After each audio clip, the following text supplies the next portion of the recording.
Okay, hello everyone. First of all, thank you for taking time out of your busy schedule and joining us for this COVID-19 new normal and our supplier partners. So we put together a group of supplier partners that we believe are not only strong partners with ADI, but also can pretty much give you a good picture of what they've been going through themselves and what they foresee in the future. So what I like to do is just start it out with kind of introducing them. So we have Bob Appleby from ADI, VP General Manager North America. From Dawa, we have Wayne Hurd, VP of Sales North America. Resideo, VP GM of Connected Home, Scott Harkins. Assa Abloy, Stacy Deveraux, EMS and Group President. Digital Watchdog, Wade Thomas, President and COO. And Jeff Curtis from Legrand, General Manager and VP of Legrand. So very excited for them to have a chance to spend some time with us. So looking forward to it.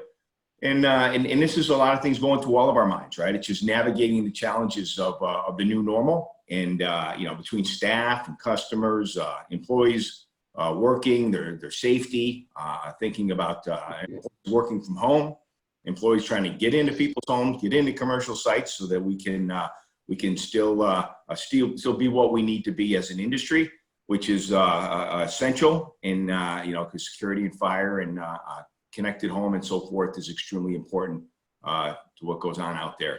So that all being said, why don't we get into a few of the questions? We put together some questions and for the panelists to answer. And then if you have any, of course, you can drop them into the Q&A session. And then as we have time at the end, we'll hit those and cover anything that you can bring in that we have time for. All right. So let me start it out with what actions and precautions have you put in place to protect employees and customers? And will this be the standard going forward? So Bob Appleby, maybe you could answer that for us. Yeah, thanks, John. First, I'd like to thank everybody for joining us today. I hope everybody's safe and their businesses are surviving the COVID-19 situation. Well, one thing I think that has been an advantage for Resideo and ADI is we are a global organization. So early on, we set a group of people across the world together to create a task force to monitor how do we handle the situation, what's the best way for us to keep our employees and our customers safe while also maintaining the continuity of our business so that we can keep delivering the products. One good thing for us is in North America, everywhere but Puerto Rico, we were deemed an essential business, and our branches were able to maintain and stay open. Now, one thing we did was, kind of following the local governments, we did shut down the access to walk into the branch, but we are still able to really minimize interactions by having our curbside delivery, and also recommending our pick up anytime rooms, which is it's helped us. I think, we're also providing all of our branches and all of our hubs and all of our offices, with the safety standards. A lot of people that can work at home have been working at home, but we've been able to maintain our ability to provide a high level of service for our customers. And then one other area that we've been focusing on is, we have been postponing our expos, but we're making sure that we're putting online a lot of availability for our customers to still have training, learn about what's happening with new products, and just continuing to communicate with our customers at a high level, asking them about their business and trying to make sure that we can help them stay healthy. Thank you, Bob. In the current environment, where are you experiencing resistance in projects turning into purchases? Stacy, maybe you can answer. Absolutely. Happy to. Just for everybody listening, I'll answer this question from the perspective of somebody that's very much in the access control side of the world. So we look at those projects, John, in several ways. We look at it kind of by vertical market. So on the education front, it's been a really mixed reaction. We've got some schools, especially in the K through 12, while the schools are empty and there aren't any students inside, that have actually pulled forward projects. Interestingly enough, on college campus, we've seen projects shift to wanting a different solution. So where they were maybe building more dormitories and more multifamily type situations, what we've seen that change into is them wanting help creating more of a frictionless access control into a building, or what I would say is a touchless way to get in. And that's been a theme that I'll mention throughout all the verticals. What we've also seen in the government space, we have not seen a delay in government. We've been allowed to continue to come on site. No surprise to anybody, we've seen a surge in healthcare and clinics. In the commercial office space, and I see Wade nodding, I think several of us are experiencing similar things. In the commercial office space, that's where we've seen the biggest delays, or people pushing out projects that they no longer want. And yet what's interesting is, as all of us are demonstrating by being on this call, the other surge that we've seen is data centers. So we help protect data centers, and so we've seen a lot there. Obviously, hospitality has probably taken the largest hit. So any part of the industry that we support with hospitality and travel, we've seen a real decline. And yet, interestingly enough, there's a couple spaces, and I think it leads into why we're all on this call today. In manufacturing, although all of us have seen volumes drop, a lot of manufacturers are looking at how do I get my people in and get them in safely as states open up. So although many of us on this call have been deemed essential, I know that even we are reaching out to our partners that do video to find out, how do we do thermal imaging as people come in? How do we make sure we're taking temperatures immediately as people come on site? How do we make sure we can take temperatures of any visitors that come into the building? Because the new normal is going to be people expect to feel safer now. And we are positioned in an incredible place in this industry to be able to help all of our legacy customers and new customers find a way to bring people in safely. And then the last vertical I'll touch on is retail. Interestingly enough, big box retail, we've seen a real decline and projects have been pushed out. And yet, speaking of the new normal, and we recently did a training for ADI, so we really appreciate all this partnership. We did, every time you walk through an aluminum storefront door, every single time you go into a 7-Eleven, a McDonald's, a Burger King, a Chick-fil-A, you have to pass through those openings.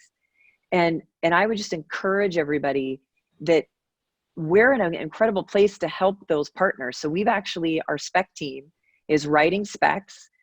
We did a training with all the ADI dealer base, thanks to coordinating with Mike Maston, about how to take all those existing mechanical openings and electrify them. And so while we've got this time that a lot of people are investing in this additional training and learning from one another, we look forward to partnering with you to help us as we do that. So interestingly, where we've seen some retail drop off, this is changing our entire product portfolio and our shift as we focus on new ways to grow. Thank you, Stacy. Love the vertical opportunities and where you pointed people in the right direction there. So it seems to make a lot of sense, and also participating in the and training and helping us to host those. It really goes a long way with our dealer integrator base out there and helping them out. So the next question is, what type of long-term business impacts do we expect, and how do you think the industry is going to perform over the next a year or two? Bob, Appleby, how about yourself? Yeah, I think, over the past month, we've seen some of the downturn as a lot of places within our industry. But I do think we're an industry that's well placed to rebound. A lot of it's going to depend on, the different verticals that are going to be opening up, not only our customers' demand, but the downstream demand and when people are feeling more comfortable and construction starting. But I do think when we talked about the verticals, Stacy was talking about, we're seeing the same things, and we are still, our business is still going forward. We're able to still be able to deliver our products and services. But, in the future, I do think you're still going to see it strong with the video surveillance. You're going to see, the thermal imaging, contactless access control, also intrusion. We are seeing the same around, smart homes. I think people are going to be investing more in smart homes as we go forward. One of our biggest downturns has been more on the residential side, but as I think people are getting comfortable, they're going to want to have the connected home and want to make sure that they have cameras and are feeling safe within their own environments. So the security industry, I think, is very well placed to rebound. And as companies get back, one of the first places they're going to invest in, I think, is making their employees feel safe, feel like they have the right security measures, access, and we always have seen still the strength in the fire business. I think that's still going to be driving down the path. So it will be a rebound, whether it's a V curve or more of what I've been hearing, more the Nike swoosh. I think it's probably more on that side, but I definitely think all of us and our customers are well placed to get back to being healthy. Thank you, Bob. The sooner the better for all of us. Appreciate that. The next question is, what advice do you have for dealers during this time? And Scott, I know Bob mentioned connected home, so maybe you could give us some feedback there.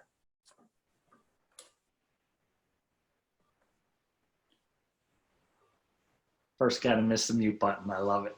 I've been trying to take a look at the market a little bit differently, right? We've engaged pretty deeply over the past 6 weeks with all of the industries that we're a part of, and are really all focused on residential solutions and small business solutions. And as we speak to them, we started to hear like some pretty common themes from companies that seem to be doing okay, and tried to build a way to talk about it. So we've come up with something called the 5 C's.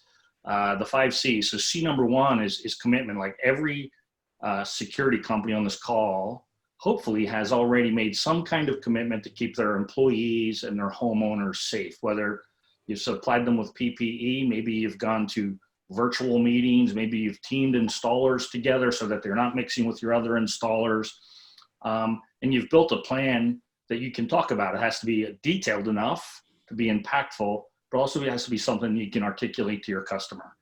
I think like number 1, like in today's environment, that's critically important. I would not let a service provider into my home unless I felt like they had a plan in place.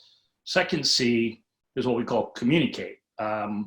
We have found that in the security space over the years, security dealers have tended to not talk to their customers enough, primarily for fear that a contract may be canceled.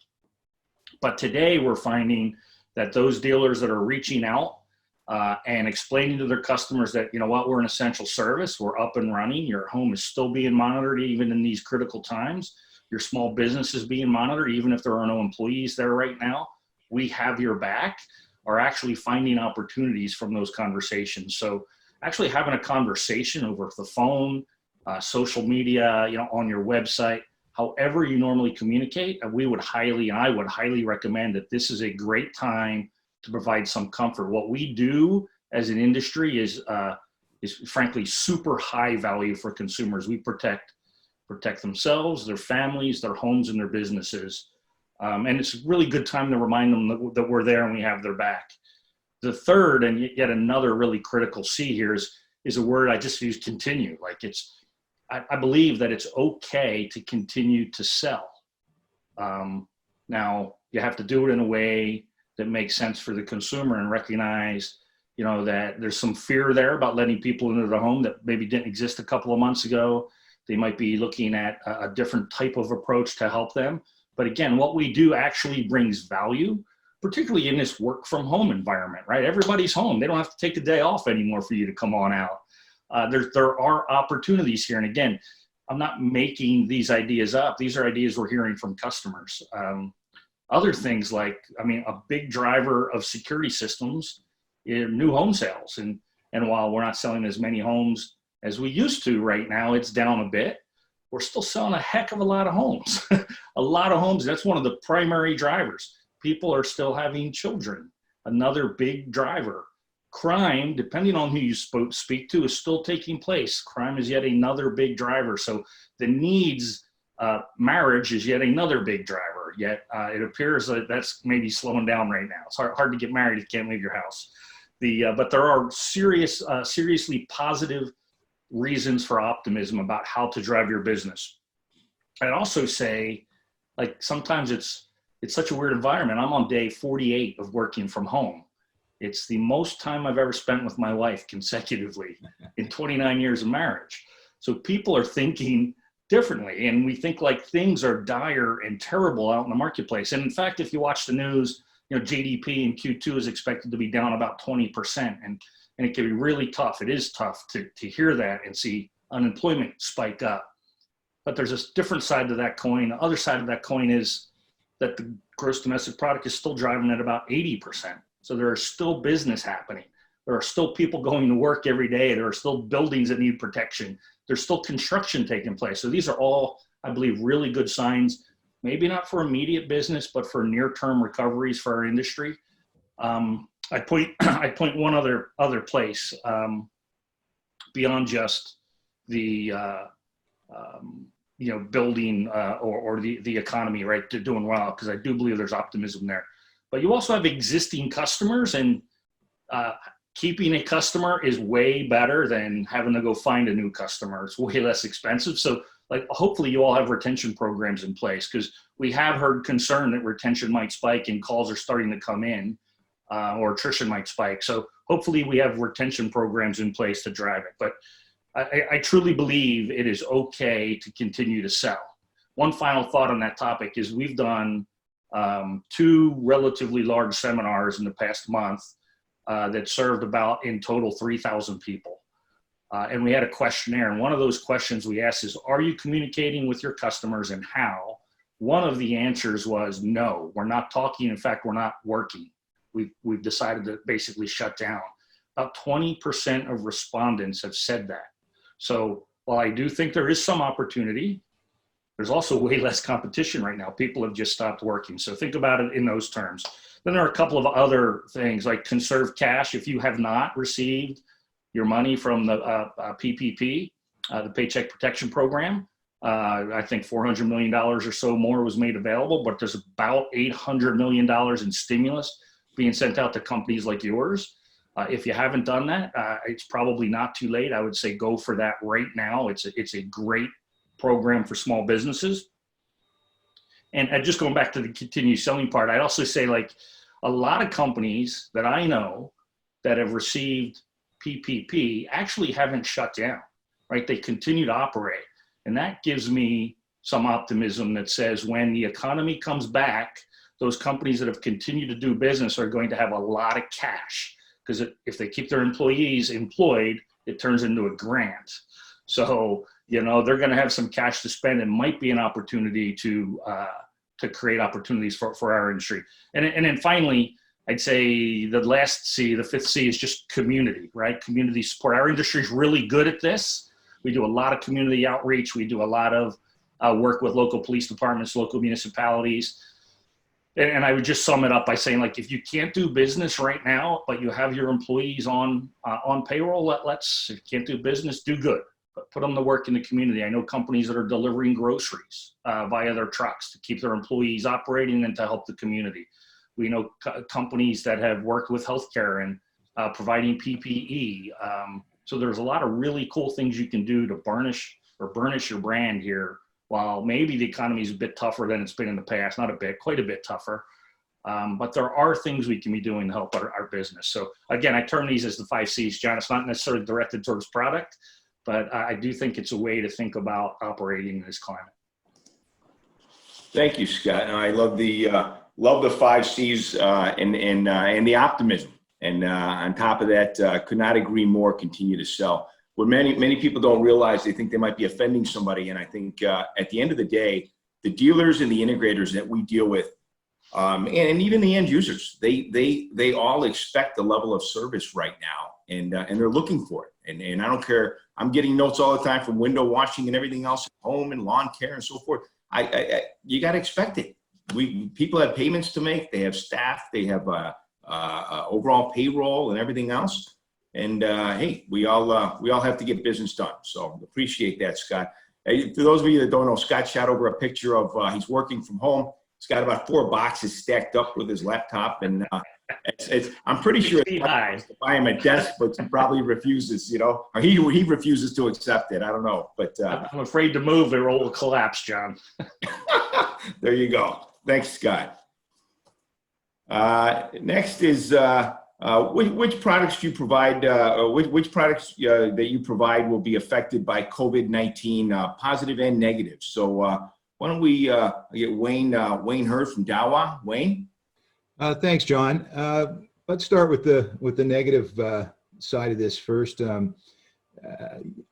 Basically, our daily run rate has been affected. About 30 to 50 SKUs have been negatively affected to a certain degree in certain regions of the country, depending on the current lockdown conditions that are in place in certain states.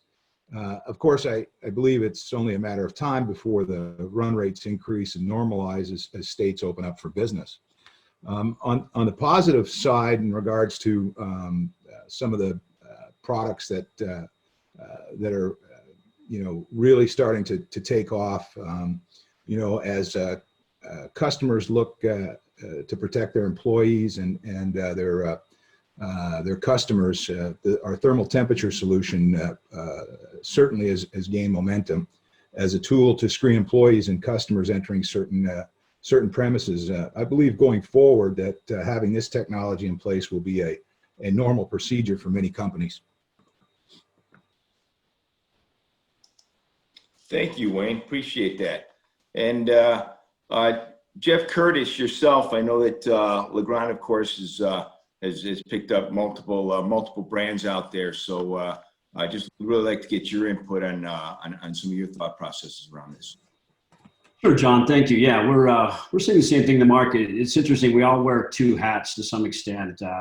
Most of us are business owners, business managers, employees of businesses, and it's our daily job to get up and drive products and services into the market, generate revenue, make payroll, pay the rent, and hopefully have a few dollars left in the bank at the end of the month. So we're focused on driving the business and doing that. The other hat that we wear is a consumer hat, where we're buying products and services from other businesses. And I think it's interesting, over the last month or so, we've had the opportunity to wear the consumer hat, where we're working from home, and now we're in that consumer seat and we're taking a look at the products and services that we probably don't normally use day to day, and taking a look at some of those things. One of those things that's very important, we're working from home, is home networking, which is a big offering that comes from Legrand's side. We're seeing definitely still very strong demand on the networking side. We're seeing the demand for design services, support services, and we're continuing to see a lot of people look at the importance that the home network is playing today. Prior to all of this, we probably had a couple Netflix streams running at any given point in time. Now everybody's got the kids home. We're trying to do home education and keep that moving along with all the other demands on the network that's there. So a very critical piece to what everybody's doing on the home networking side. The other part that we're seeing a lot of interest in, as Stacy talked about, a lot of businesses are looking at how we move to a contactless environment, where the less things as you walk into a retail or commercial space that you have to touch, those are less places, whether it's exposure or something someone has to clean or take care of and maintain. The same is going on in the home. Folks are less interested in having a lot of people in and out of the home today. So how do you manage, maintain, and take care of things like the network control system, security systems, in a contactless environment? And so there are products and services on the market. I've been a long-term partner with a company called Domotz. By the way, Muxel has an offering coming out next month under the name ProWatch. Domotz is a paid-for service. ProWatch will be a free one for integrators, but it allows you to set up the ability to manage the network remotely, so you don't have to roll a truck out every time there's a problem. You can reset devices on the network. You can identify which devices on the network are important. If they go down, you can reset those automatically. And so there's a lot of opportunity for you to be able to manage things remotely and do that without having to show up at the customer's home. And that's a service you can offer as an extension of what you do today, or if you structure it correctly, it could be a recurring revenue stream and something customers are going to pay for. So there's a couple of growth areas we've seen on the negative side. Obviously, as this all turned, the commercial space went flat very quickly. First place to close down, projects were put on hold. Businesses aren't in that expansion mode. They're not adding security or control access to the rate that they were. For our space, it deals with a lot of conference rooms, and so we've seen a lot of those projects placed on hold. Again, we don't think that business is entirely moved away. It's just going to be pushed out a few months till we resume back to normal. But those are the things we're seeing in terms of pluses and minuses. Thank you, Jeff. Nobody likes the negative, but clearly you've come up with a program to pivot to the growth areas, and I think that's a That's a huge deal, of course. And you speak about the home network. I think there's at least 2 other people in the house right now where I'm at that are on Zoom right now and going through some kind of chats with their teachers. So I did the scope of the house and verified that they all know that they have to get off before me today, if needed. Thank you for that. Okay, so Stacy, so what industries and or vertical markets do you expect to outperform in the next coming months? And maybe some of you aren't aware, but Assa Abloy, where Stacy's at, of course, owns other brands such as HES, Securitron, Adams Wright. So some of you may not be aware, but it's a tremendous amount of shelf space for ADI in our facility. So just to kind of bring that up to some clarity. So Stacy, please. Absolutely. Thank you, John. I'm going to add just 2 more brands too. I didn't write them in our little text. We also own Alarm Controls and Life Safety Power. And then our sister company, who we talk to all the time, is HID. So as a part of Assa Abloy, we kind of get to see the world from a lot of different angles. And then we have a new construction arm of our business that represents about 26 brands.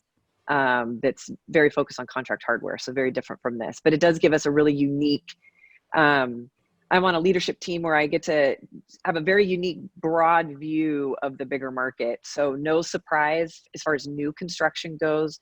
John, to your question, new construction has really slowed.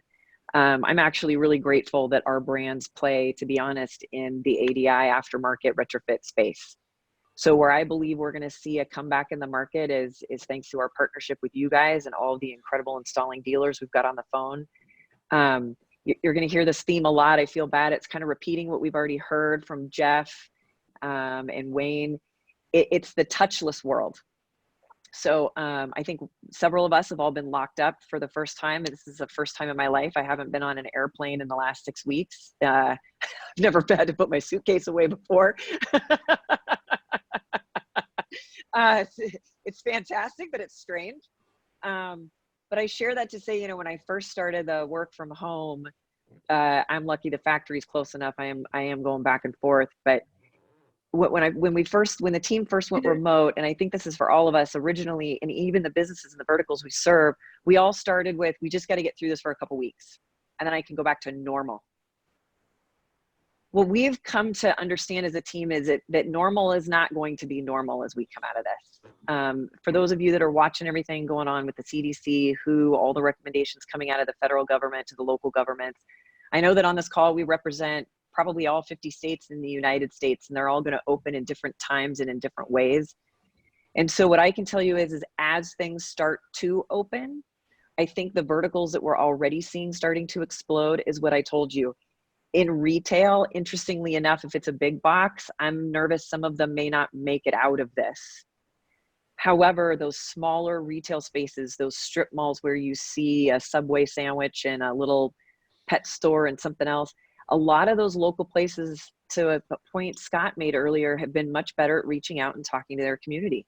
So these either large box chains or some of these restaurants, like I said, for one brand in particular, the Adams Wright brand, in partnership with the Securitron touchless sense wave sense switches, Norton, which is a brand I don't represent, but a part of the Assa Abloy family for auto operators, we've put together sets that we actually shared on a training.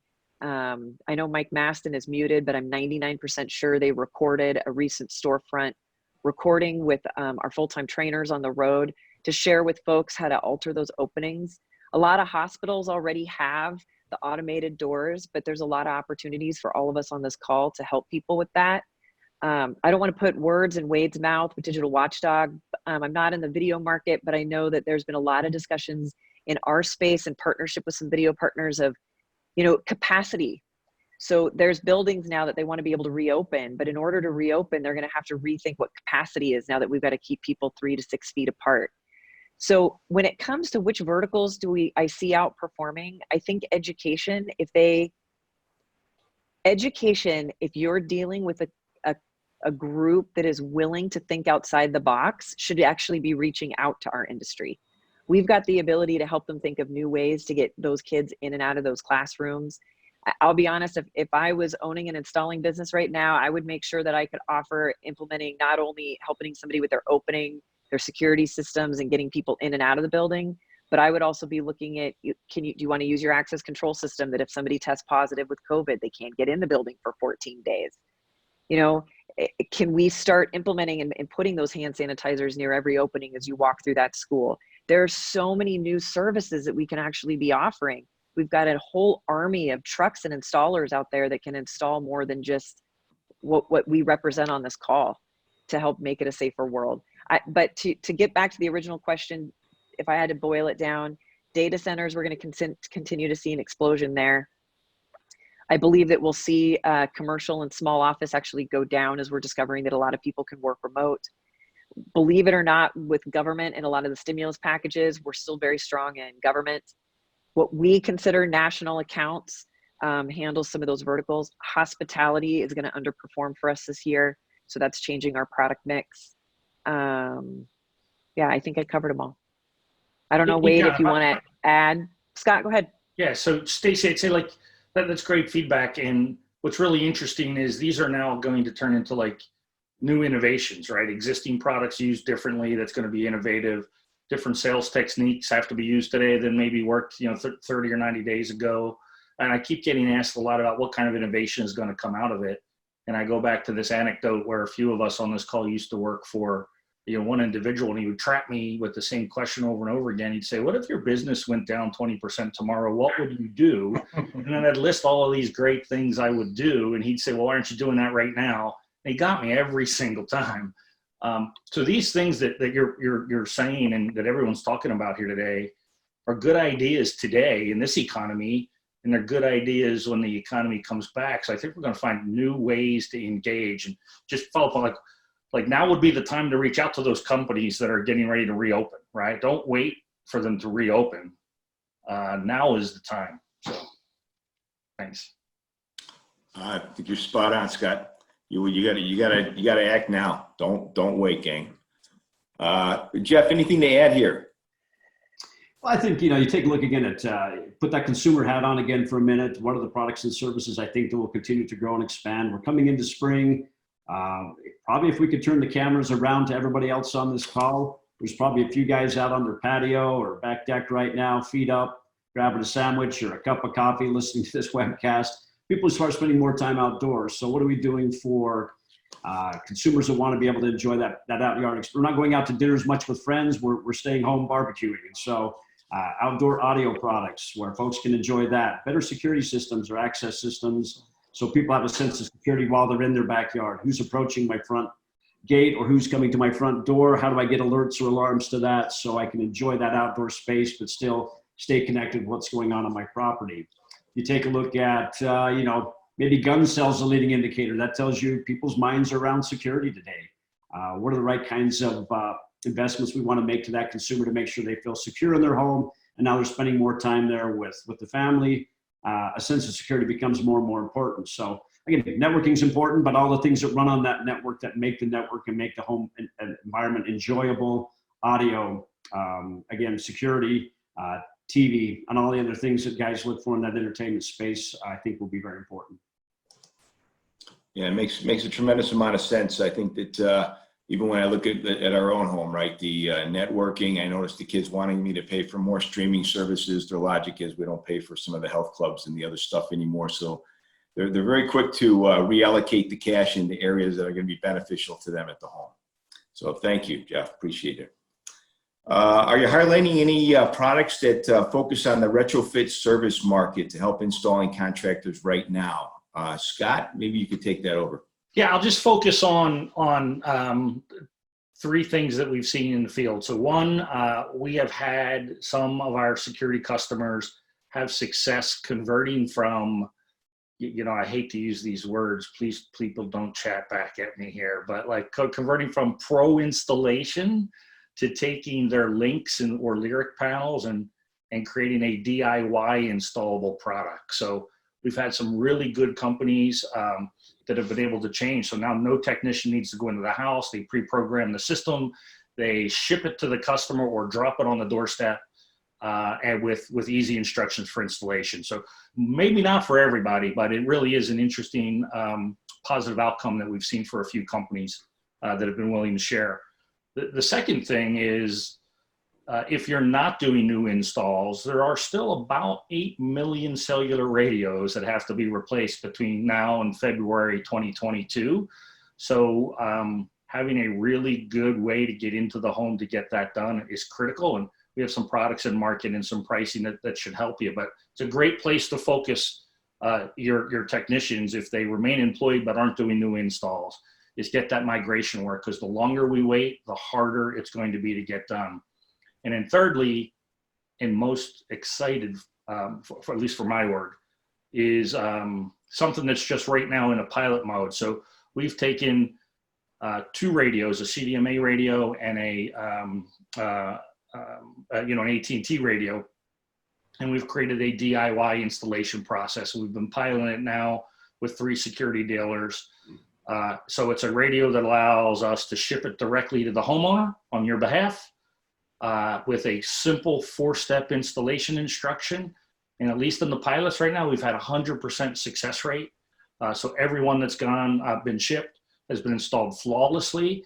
We probably want, that's a relatively small number of installs still, but we want a few more installs before we go broadly with this. But we're hoping in the back half of this month of May, I should say, that we have a DIY product, an existing product. You don't have to learn anything new, but one of our existing radios that will come with a DIY installation kit that can really, again, not only right now help you with cell migration plans, but can be a long-term strategy.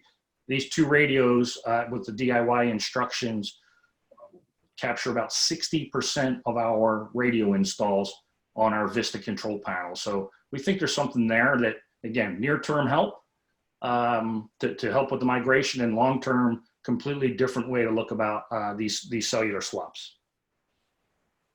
Very exciting strategy. Listen, everybody needs those upgrades going on, and if you can create that do-it-yourself and have it done in a number of weeks, we're very excited. So I'm sure the market's looking forward to it. Scott, thank you. Wayne, any feedback on some areas around retrofit, service markets, and what can be done out there? Thanks, John. Our product line is quite vast, so we have a lot of products that really help the retrofit market. I'll just talk about 2 or 3 of them. We offer a 8 CVI HD technology, which allows up to a 4K resolution upgrade using existing RG59 cablings as an inexpensive way to refresh old installations. It's well known that cost of materials in this industry is decreased, and labor and supporting costs have increased. So this allows a single technician to update an older 540 TVL system to a 4K system using H.265 at a great reduced cost on labor and materials. And with just one person in an installation, it can be done when you have limited access. So that's very helpful for a lot of dealers and integrators. In the same vein, we offer a 4K hybrid system, allowing the transition of a system from 540 TVL again to an IP-based system capable of 12 megapixel cameras with standard analytics, advanced analytics, and smart motion detection, which offers the end user a lot of value. Lastly, we really have been highlighting our new color night technology cameras, which remain in color down to 1 lux of ambient light. This allows a dealer to retrofit old IR cameras in low light areas to provide vivid color images, which obviously provide better forensic evidence when there is an incident. So those are 3 areas that we've been focusing on. Very nice, Wayne. Thank you. It's looking forward to seeing the nights. Maybe they're on the shelves now. So do you have any project registration process out there that really highlight the benefits to the installing contractor? You hear about about areas where some of the product is coming down in cost, as Wayne just said, and he's right. But I think that there's some opportunities there, especially for people that can sell larger projects, bulk, and so forth. So Wade, maybe you can fill us in there. Yeah, thanks, John, and thanks everybody on this this venue. This is a lot of fun, and I hopefully it's informative to the people that are attending. So, yeah, so project registration has been, or a partner registration or a partner program has been in the industry for years now, and I think we run a successful, partner program with thousands of integrators that are participating in it, and we have great relationships with all those folks and communicate with them daily, weekly, and so forth. But as one of you guys on this call mentioned, I think Wayne said it best, is, we saw an immediate drop in maybe the last week or so of March and immediately in April of run rate business. And in turn, we saw project registrations drop off. And, but I can say for the last week and a half, 2 weeks, maybe a little bit longer, that they've revved back up. We're very, very bullish on what's going to be happening. I think integrators had the immediate punch in the face that, hey, we're changing our business model.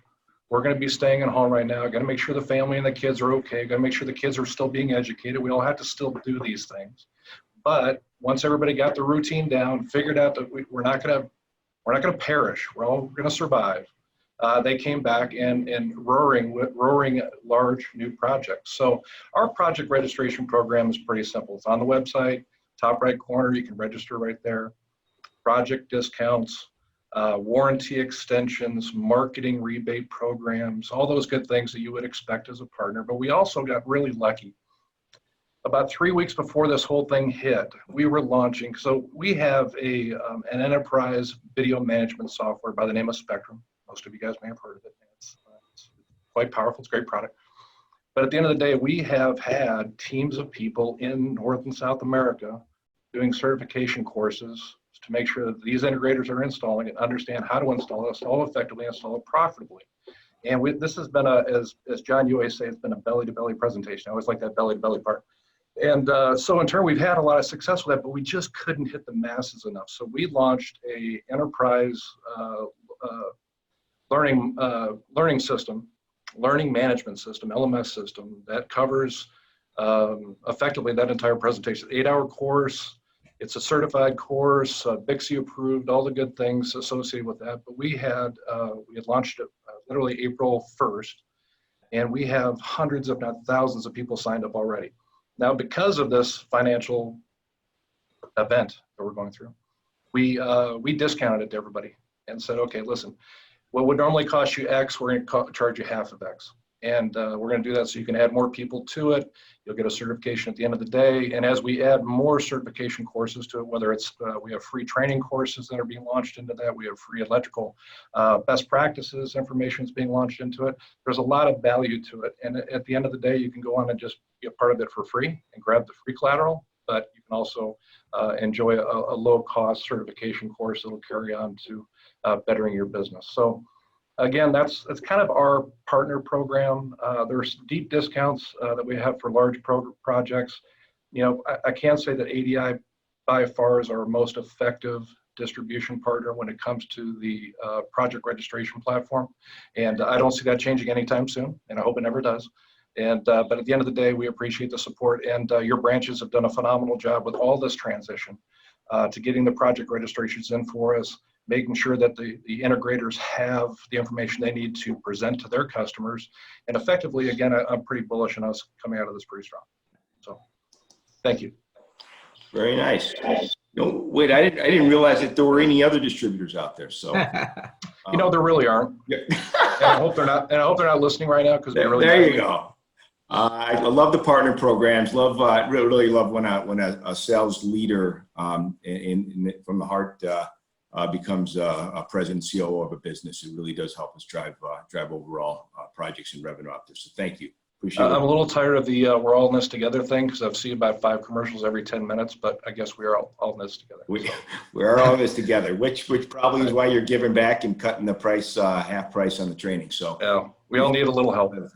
Yep, agreed. And Bob Appleby, maybe you could speak a little bit to the project registration process out there and give us some input.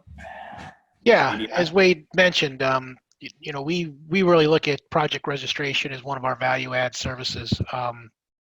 Something that we've had for a while and we've invested in. We think it's very important for our customers. when they're going after projects to get, work with our suppliers to make sure that they can win those bids, make sure that they can get the suppliers' products into their downstream customers. So it's been a process that, John, I know you know very well, near dear to your heart. We have a team of project registration coordinators. And really the process for us is go to your local branch or your local salesperson, let them know that you have a project and what products that you're bidding on. We will get then in touch with our project registration coordinators, and they will get in touch with the suppliers. And with that, it's very simple. It's usually within less than 2 business days, we'll be able to come back with the project pricing and the registration pricing. And a lot of times, feedback from our customers that use this well, they're able to get their quotes in quicker, and their quotes in, at a much more market price that they can if they just going out and bidding on their own without the partnership. So it's a place that ADI really looks at as very important for our customers, very important for our suppliers. So I think we play a very important role as far as being the person to connect both of them, making sure that we have the right information, making sure that we have the right specs, and the better information we have and we're able to gather from our customers, the faster we'll be able to get that through that registration process. Like I said, the customers that utilize it well, I think, are getting back very quickly with their market competitive quotes. And a lot of times, first in the door with the right information wins. And that's why we feel it's very important for us to invest in that area. Thank you, Bob. Yeah, see, there's national accounts and integrators and so forth that absolutely take advantage of that project registration process with ADI. We appreciate what all the supplier partners out there do for us in helping them to secure those deals. And there is a word on the street that ADI puts the full amount that you give in a project discount back to the customer integrators so that they, of course, have a better shot at winning the deal. So whatever it takes to win out there. Yeah, John, that's a good point. We do take that seriously. We believe that when we are helping our customers be able to get a price that they can win with, and we're not trying to hold back any of that. We want them to really step forward their customers with the best foot forward, and it's a policy that we've been standing heavily on. Awesome. So this is one that I'm sure our own families are wondering when we're going to go back to work, although we consider this work, but I think back on the road and traveling and maybe get some use out of our airline cards and so forth. But I think the real question is around our businesses. What are we going to do when we're fully open for business again, and what does it look like, and what are we going to do differently post-pandemic? So Jeff Curtis, maybe you could start out with us and give us a little bit of input, please. Jeff, you're muted. Yeah. Wait, I appreciate that. Yeah, this one I think caught a lot of us by surprise, moved very, very quickly. I know we were updating phone systems literally over the weekend to make sure our support organization could transfer and work from home. So it's probably a review of our systems to make sure we're in good shape there. Another big area we got caught by surprise is just some of the personal protective equipment for folks who are part of the essential part of the business who can't work from home, guys who've got to be in the warehouse and the operations side of the business. And so making sure we've got adequate training and adequate protection, and make sure we have the right tools in place to make sure they continue to operate and work in a safe environment and feel like they've got a secure place to come to work. And just like the rest of us can go home and work from there, and it's a safe environment. We want to make sure those who have to remain with the business also feel safe. So PPE would be an important one to consider, look at, make sure we have adequate supplies of gloves and masks on hand, and make sure we're not running low on that kind of inventory. So those are probably some of the things that we would look at is, again, systems, PPE, and making sure everybody's ready for the next go around, probably some additional training, and then just making sure that everybody's managing through the change and transition as best we can. Thank you. Appreciate that, Jeff. Wade, how about yourself? What are some of your thoughts? It's a great question. I've had the luxury of being on a few of these in the last several weeks, so that's a big That's a big question. Nobody knows when, nobody knows how. But you know, at the end of the day, I think Scott's Residio's 5 C's are very important. I think they're quick and concise, and they make a lot of sense. So I will adapt that to our business model. Thank you, Scott. Thank you, Residio. With regard to the business overall, you know, we've been 100%, as you know, Stacy and Jeff and most of you, we've been full force since it started. We're an essential business. We haven't, fortunately, we haven't had to change our employee model. We've adapted to it, which is very positive. We have offices in manufacturing in Asia. None of that shut down. We have Korea and Vietnam. So none of that changed. We have distribution facilities and partners throughout Europe and MENA and all that. That's still all running. So at the end of the day, I think if people can just keep their head on straight, psychologically, this is pretty tough. But you know, we as a manufacturer really just need to stay relevant to what's important to our integrators and in turn the end users. So, you know, that comes down to cash flow, right? So addressing cash flow with our partners to make sure that they can continue business the way that they need to continue business, and we can continue business the way we need to continue business. As Jeff said, education, training. So I don't know how many webinars our guys are doing every day. We've got, you know, 60, 70 guys on the street. They've got 25 licenses per guy to go talk to people, and I watch our sales force, and these guys are just doing magic, right? It's crazy. If I could keep the expenses this low forever, it'd be amazing, but I can't. So we'll eventually get back on planes and do all that fun stuff. But yeah, it really comes down to technical training, sales training, end user training, and in turn offering more value, I think, is at the end of the day. I don't think we're doing anything differently. I think it's just, as Scott said earlier, what's that 20%? What are you going to do to be a little bit better and make sure you're not losing that business? So, you know, I applaud all you guys on this venue. I applaud all of our customers that are sitting out there and watching this. This is really a lot of fun, and I really hope everybody comes out of this stronger than ever. Thanks, John. Thank you. Yeah, I would have to agree. I like the 20%, and I think we're all looking at what it does look like and how much we've gotten accomplished from being at home and being on the chats and being on Zoom. And you know, I'm not at home. I'm not at home, John.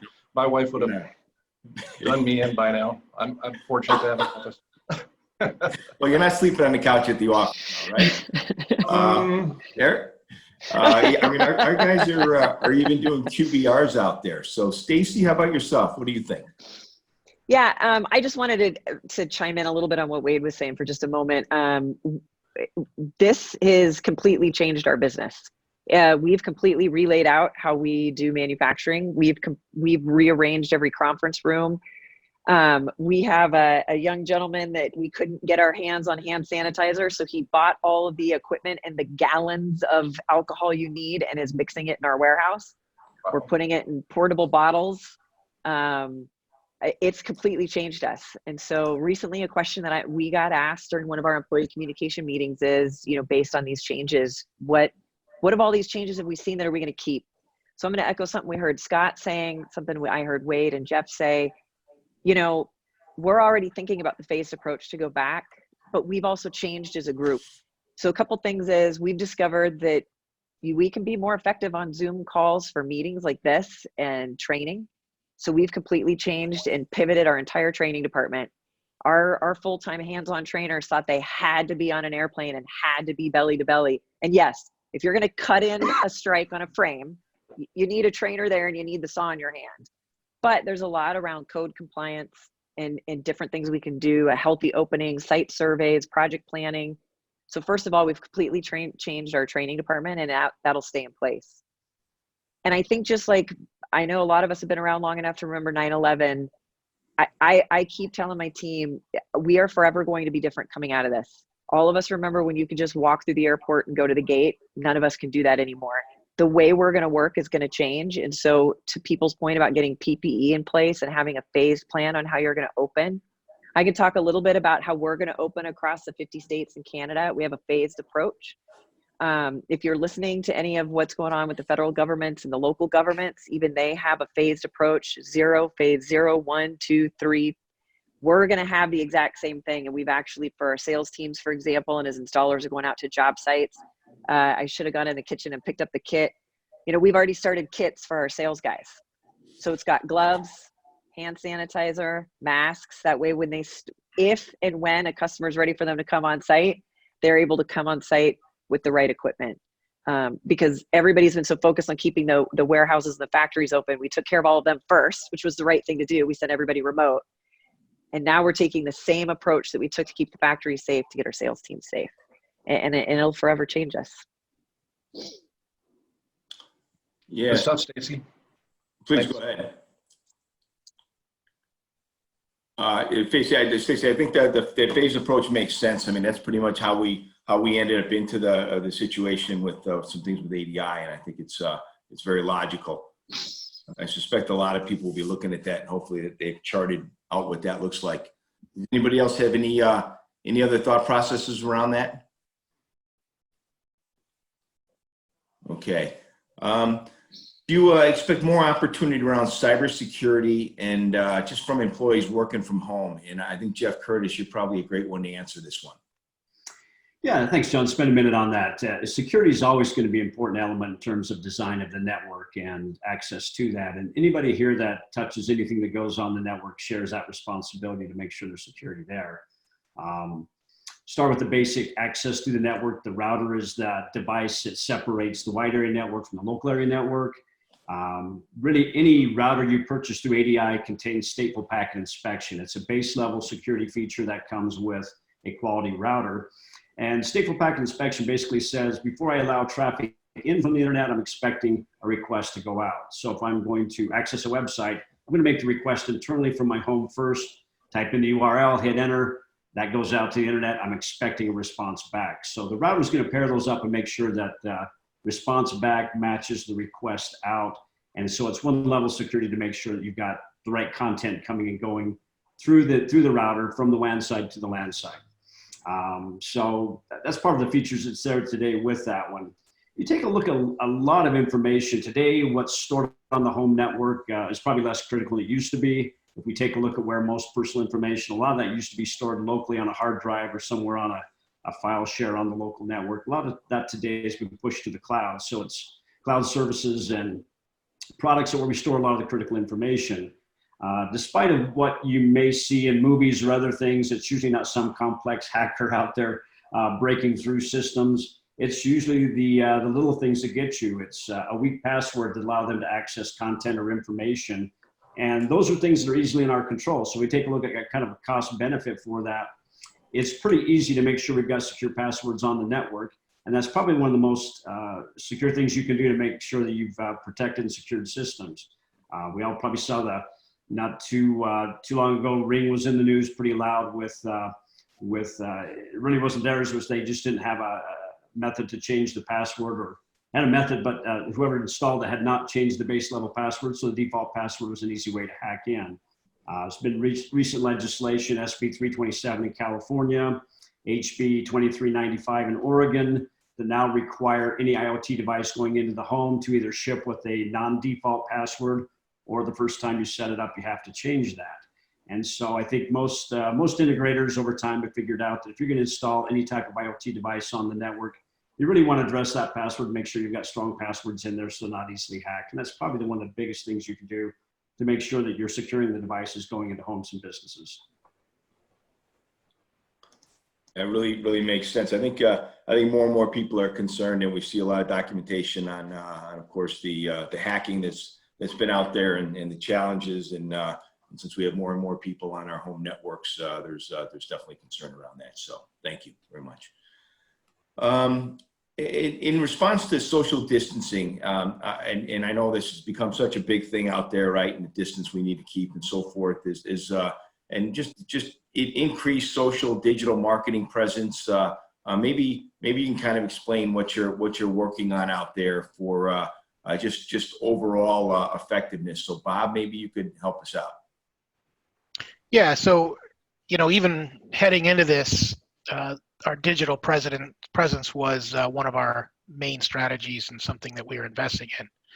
So the good news is, when this happened, we were able to lean heavier on our digital presence, our ability for our customers, really to almost walk through our branch with the digital branch that we're setting up, and being able to utilize, our site for them to be able to order all the products they need. It really limits the amount of physical contact you need. You should be able to leverage, our website not only from the standpoint of products, but training, information, and be able to navigate very easily through that, and then be able to communicate with salespeople and ask questions. So, the good news is we were heading down that way. We've really we launched a new website, I think a week ago, and it has helped. We're seeing a lot of increase in our customers utilizing it, and we're hoping they utilize it more. That's something that we don't want to go away. We want our customers to be able to buy products very easily, be able to get information very easily, and for us to be able to make sure that when their trucks are out in the road, they have everything they need to be able to finish that job. We've also leveraged it on information. When we moved to curbside pickup, we were able to communicate to all of our customers and let them know which branches, that our branches were still open, but you really can't go to the store. But how do you access product? How do you order?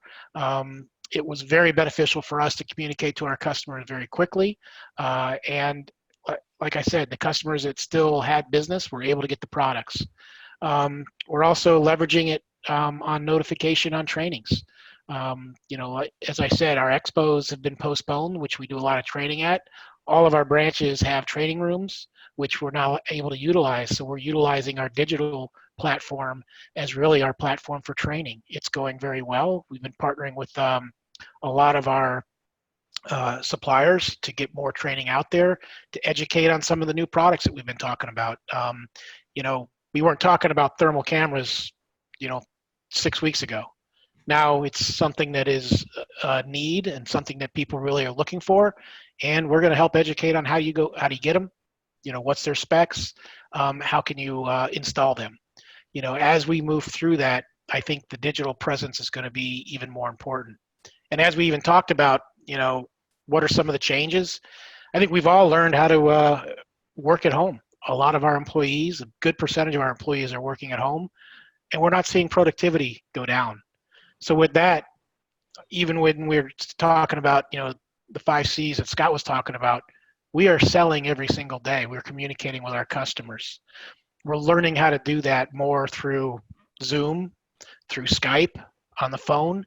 And we're finding it sometimes is more efficient that we can talk to our customers, and then what I'm hoping is we can leverage as we're talking to our customers, hey, let's get on to our digital platform and look at this is the trainings, these are the products, these are the product specs. The more we get used to being able to do that, I think the better and more efficient we'll be able to do. And I do think that is going to be a change that's going to be long-term. We're going to find that doing business digitally doesn't necessarily mean I buy a product on a website. It's how we communicate. How do we train? How do we, just become closer to our customers and our partners? And it's going to be an interface going forward. And we continually to invest heavily in it. I don't think you're ever done. It's a continuous investment, and it's been one of our best one of our best platforms that we've had to really keep our business just moving forward during this time. And it was rapid change. So like everybody's talking about, I don't think I've ever been in an industry or at a company where 1 week everything's moving forward, and then 5 days later we're talking about how do we work at home, how do we communicate with customers, and how do we get product out the door. And I think it's a testament to all of our partners, to all of our customers, that we were able to adapt quickly. I've never seen adaptation through necessity happen as quick as it did. And we are going to learn some things, and it's going to make us a better business going forward, and it's going to make us a better partner going forward. Completely agree, Bob. Thank you. Although I do think we're going to be out belly to belly with some customers and supplier partners very soon, but that being the case, there was mention there on training. So Wade, maybe you could just tell us the link to the digital watchdog training, please, if you could. Sure, John. It's pretty simple. Just jump on our website, www.digital-watchdog.com, and on the top right, you'll see a sales or support pull down, look under EW University, and within that you'll see the sign up, and it should be fairly simple. If you have any difficulty, please reach out to me personally. It's pretty simple to find. My cell number is on the website. Call me. Thank you very much. Okay, or contact myself or any ADI person. We'll get you in touch with the Digital Watchdog team.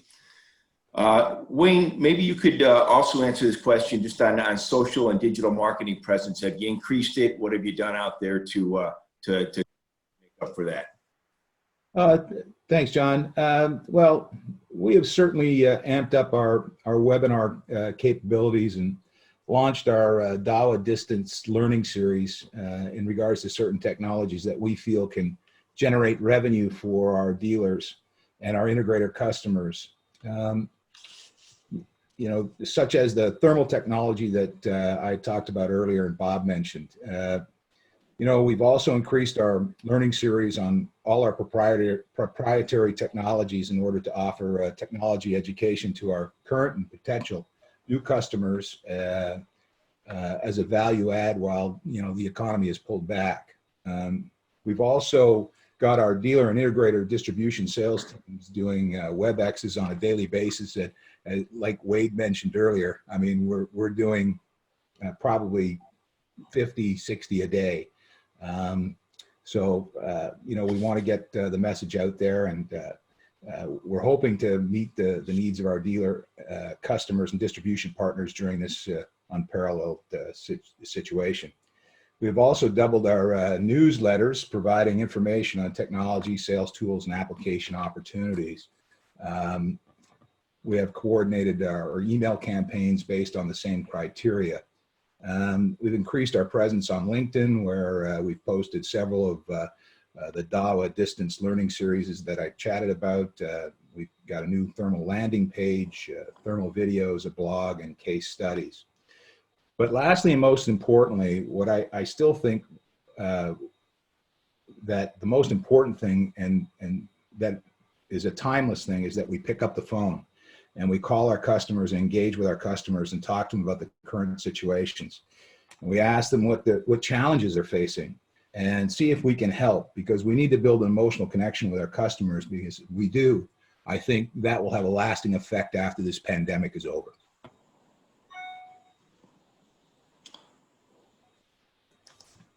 Appreciate that. Thank you. And I've got to give you great kudos out there, Wayne. You clearly were ahead of the pack when it came to the thermals and bringing our team up to speed. And we have many other thermal companies, out of all fairness, but you did just an outstanding job at getting in front of our people and helping them to understand what's out there, and in turn helping the customers so that they could provide you service. Thank you. Thanks, John.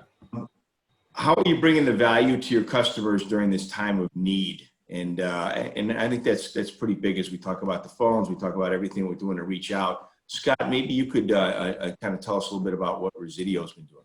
Sure. Yeah. So, yeah, I think I'm going to echo a lot of what Stacy had said, but we recognized very early on, right?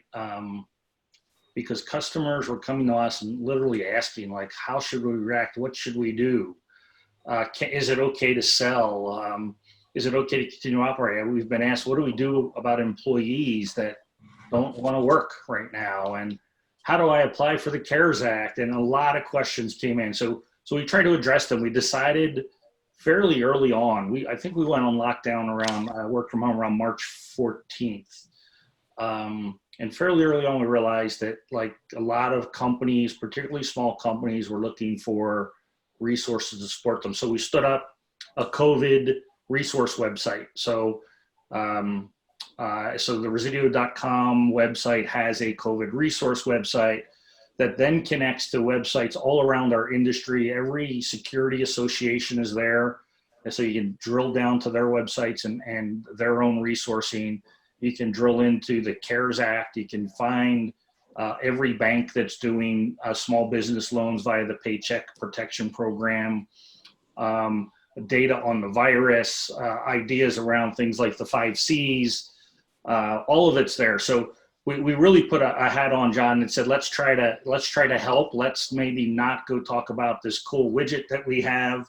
Let's try to help the industry get through what, you know, might be considered by some an existential crisis. The second thing we did is we realized that we and all of the people on the call and many others, not just Resideo, we sit in the unique position that we get to talk to literally thousands of people and hear what's happening in different parts of the country and how different people are reacting. So we kicked off a webinar series that was 100% not about selling anything. So we did a seminar early in April, and a second one just, I think, 10 days ago. And we're able to address about 3,000 companies across North America around best practices. And we had panelists, much like this esteemed panel, that told, I mean, it was incredible how transparent about what big companies in our industry were doing to protect employees and to serve cash. So again, just ways to help. And then, you know, we went to a very large inside sales organization, right? Everybody's working from home and not on the road. So we wanted to make sure they went to work. So we stood up a whole list of, might argue that there's a bit of webinar saturation happening in the marketplace. So our big webinars are about best practices and trying to bring value beyond product. But we also, in the month of April, touched 10,000 customers with technical trainings, sales trainings, and marketing trainings to help them get through the market, and focused on issues that are now, right? Radio ads are not super effective when people aren't going to work every day.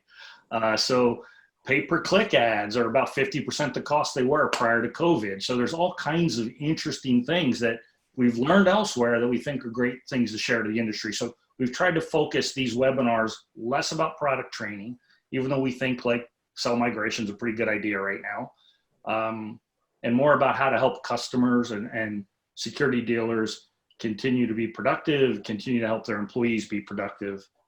So we've just honestly been trying to help, right? Any way we can. We do have an awful lot of people sitting from home. You know, I'll go back to Wade's commentary. I do think upon like a month from now, I, for one, was an extremely heavy traveler. I traveled every single week on the road, probably, you know, 80 or 90% of the time. And as I sit here in my home using Zoom for the first time, it seems like 10 times a day. I have a whole awards banquet on Zoom this evening. I suddenly say, like, did I really need to fly to Chicago to sit with John Sullivan? And the answer is almost always no, didn't. So we'll probably change, to Wade's point, our T&E expenses going forward. I don't know that the massive amount of travel that we do it necessarily creates the value. We want face-to-face relationships. I just don't know that we need to fly across country for 1 or 2 meetings. So, especially Chicago, John. Thanks, Scott. I think you can still come, okay?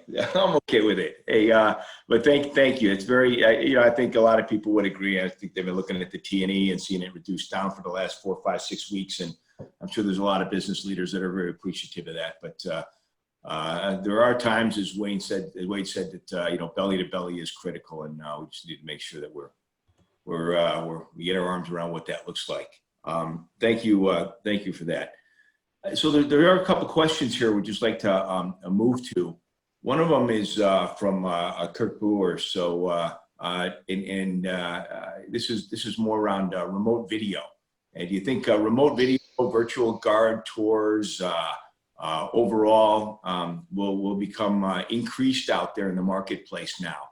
And what should local dealers prepare themselves for to take advantage of it? So who would like to take that? I'll hit on mute. Sorry, John. Or go ahead. Stacy, do you want to go ahead? As far as virtual guard, we haven't been a part of that particular element of it, but I can tell you that in the commercial business, access control business, you often have to do site surveys in order to write up what you're going to do for somebody. We've actually, our spec team has already been able to support dealers walking around with their cell phone cameras, doing this, stopping on the door. So to the point that we were talking about earlier, that we will forever be changed, we can make a small army of spec writers now available, now that people are willing to try this virtual world as opposed to, you know, flying to Chicago. That's so yeah, we see more of it. Love it. Okay, thank you, Stacy. Wade, yourself. Yeah, I agree with Stacy. We see a lot of it. We've always had a place in virtual guard tours or remote video. Obviously, that's what we do for a living. But primarily, we'll say New York proper, Manhattan proper, Chicago, Los Angeles, San Francisco. Most of the multifamily, high occupancy dwellings. And so, a lot of our technology, although it's getting bigger, better, faster, cheaper, to install more and more video product out there, it's always bandwidth limitation and it's manpower limitation. So at the end of the day, we have several great partners in those major cities that I've mentioned and we partner with those central stations that are out there so that we can offer the proper video verification. We work with manufacturers like Stacy's great company where, we integrate with the access control systems to release doors and elevator control and all that associated with it. But it is becoming more and more popular. But again, it's in those major high-rise multifamily cities where we see most of that in intercom and so forth. So it's a big business. It's a really big business. Yeah, we tend to agree. Anybody else on virtual guard tours? Okay, so here's a really just around recovery of the business. So just maybe you could chime in on your thoughts about any kind of recovery, and we're just being asked if anybody has any insight on either thoughts about when the recovery will happen or any input at all as we just take the last few minutes here. Who's got the crystal ball? Yeah. I was just wondering if there was one in I'm sitting in my kid's art room. I was like, there's got to be one in here. I don't have one. Yeah, it's a little difficult. It's really hard, right? We're all in the same boat. As Scott and Bob talked about, we're rifling in a tremendous amount of project registrations. You're putting your typical 30, 60, 90-day tickers on those, and you don't know if you're going to be pushing them out or whatever the case may be. Stacy brought up a good point. Those verticals that she mentioned, it's all in phases. And so, schools right now, we noticed, like I was talking to you about the other day, John, we have a project in your backyard, and because of all of this, they have more manpower in the street, and they really need to get that manpower working. So they're going to buy in early on a project. Schools, there's no kids in schools, but they have facility managers where they can start doing more school projects. So I don't have a crystal ball, but I'm hoping sooner than later. It feels good, though. Feels like it's coming back. Yeah, John, just kind of to reiterate on that, I think what's good is we're seeing a lot of backlog. People, they're registering. We still have some businesses that deal directly with installers, and our Herman business, they're looking at a lot of backlog ready to help support some of the installations going on. So I think there's still we don't know exactly how quickly it's going to come back, but what I'm seeing with our customers, what I'm seeing in our different business lines is there still is a lot of people that are interested in having projects going forward. So not as much cancellation. I think it's more around when people are going to be able to get in and do those installations. So, when you're looking out long term, I think our business in this industry is going to be very healthy.